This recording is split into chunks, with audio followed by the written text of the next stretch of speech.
Let's go back to that front porch again. This time, Daddy James is the storyteller. And we sit at his feet and listen to him tell stories about little girls named Sarah and Pat and a little boy named Nolan. That's my brother, my sister, and me. And we thought we were just as clever and just as smart and just as brave as the children in his story.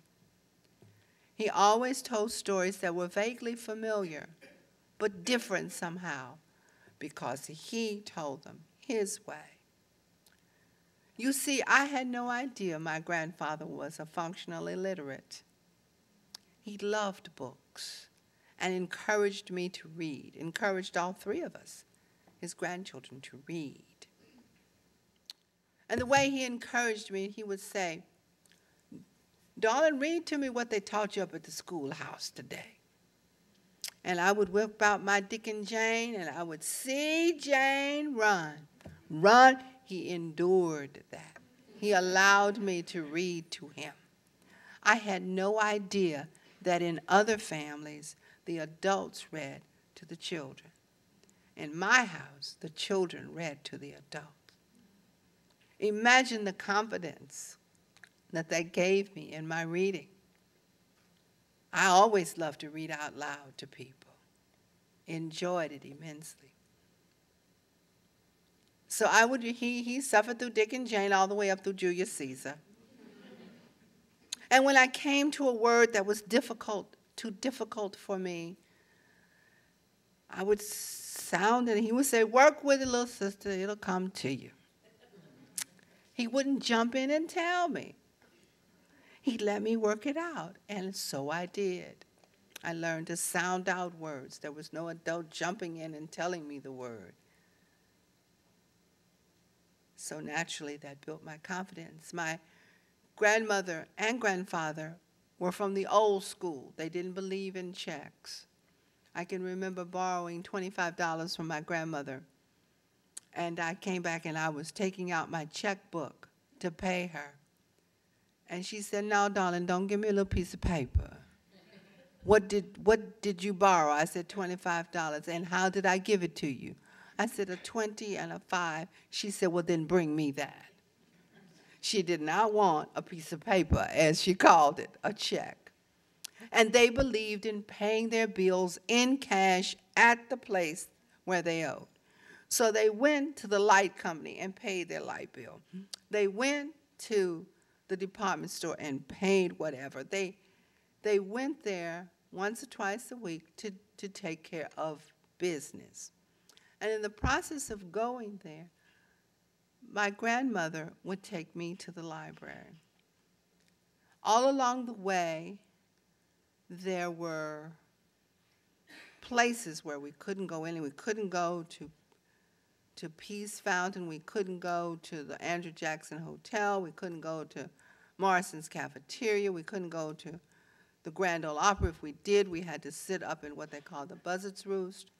There was the Paramount Theater. We had to go in through the back door. You had to drink out of separate water fountains. It was a very negative experience. But when I got to the library, right above the door, "All are welcome," it said. And I could go in the front door, and I can remember the librarian. She had a little bun on the back of her head, sensible shoes, very stereotypical. I look at librarians today, and I go, and that's how librarians look. They're gorgeous now, but librarians in my day were and she always spoke in a whisper. You didn't talk out loud in the library. You whispered. But she was so kind to me that I love librarians. And when they ask me to do something, it's hard for me to say no. And that's why I flew in the dark at night from Atlanta to come out here. But it's because of that generosity of the Nashville Public Library. So I went there to get my books, and I would bring them home, and I would read all three, and then the next week we would take them back to the library. So I read often. And if you read often, you read better. And when you read better, you read success. So I credit the Nashville Public Library with my success as a young reader and a young writer. My grandfather had 2 books on his shelf. One was the King James Version of the Bible. The other was Bulfinch's Mythology. I have no idea of where he got that book, but it was that thick, and it was on the mantle. I can see it as clearly as if I'm looking at them now. And as a kid, I can remember first looking at the pictures, and then beginning to pick through some of the stories. And I learned to love those stories. And if you read my books as a collection, as some people have, you will see that those 2 books inform most of my writing. In subtle ways, not overt, but in subtle ways, you can see those books and the influence that they have on my writing. Daddy James would tell stories about little girls named Sarah and Pat and little boy named Nolan. And one he told in particular was one of my favorites. The 3 kids had a chore to do for grandmother, and that was to take a basket of eggs over to a neighbor's house. And along the way, they were confronted by a wolf, a bear, a snake, and a fox. But they tricked that fox, the snake, and the fox, and the wolf, and the bear. They tricked them and got through the woods. Fast forward again. It's a long, long summer, and I don't have a contract. And I said, well, you know, maybe I'll try to write a picture book. I've never written a picture book before. So I sat at the word processor, and I said, I'll write my grandfather's story. That's what I do. That'll be a cute little picture book. And so I did all 16 pages of it. For those of you who know about a picture book, it's usually about 6 to 7 pages long. And I sent it to my editor, Ann Schwartz, who was at that time at Dial Publishing House. She's since she has her own imprint, Ann Schwartz Books, and she's at Random House. But at the time, she was at Dial. And she was right out of college, and she was a reader. And she read my manuscript.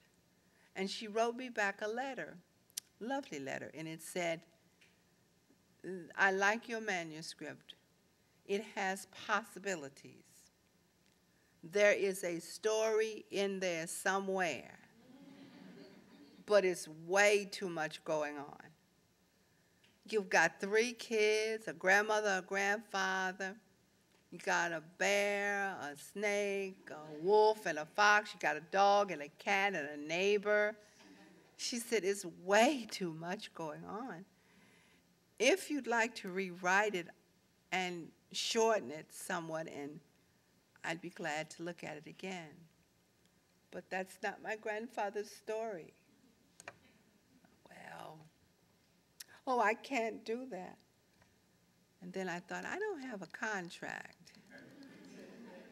So I said, okay, I tell you what, I'll get rid of my brother and sister. And I'll keep myself.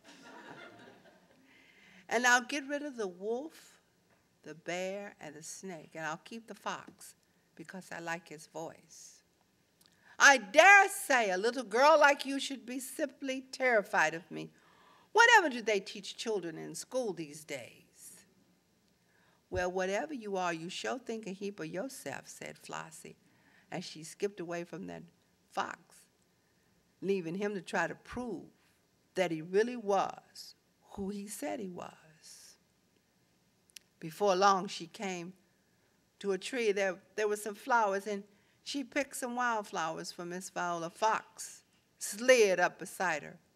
Prepare to be frightened.